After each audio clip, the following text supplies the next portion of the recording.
Welcome to Pro Wrestling History Daily Top 5. I'm your host, the eclectic gentleman, Stephen Watts, and join me as I count down the top 5 moments for this day in pro wrestling history. But before we get started, don't forget to like, share, and subscribe. And without further ado, let's get our wrestling history on. Number 5, 1990. Eddie Gilbert defeats Jeff Jarrett for the USWA Southern Heavyweight title in Memphis, Tennessee. Number 4, 1995.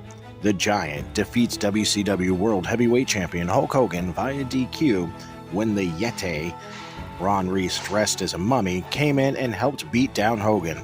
It was revealed the next night that the title changed hands due to a contract clause that Hogan's former manager, Jimmy Hart, had written in stating that the belt could change hands on a DQ.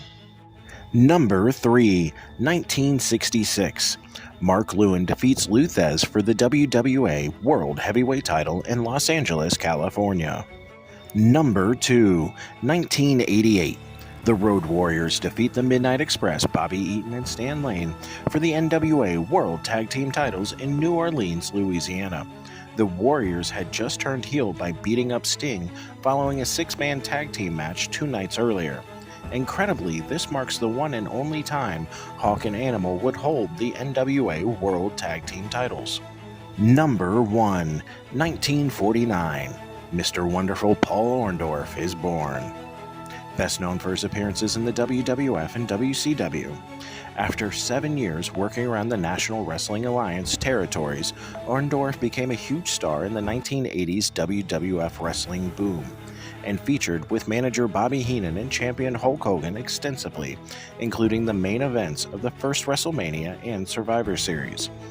With an untreated neck injury, he left the WWF for WCW in the early 90s, where he won the WCW World Television Championship and the WCW Tag Team Championships with Paul Roma as a team called Pretty Wonderful.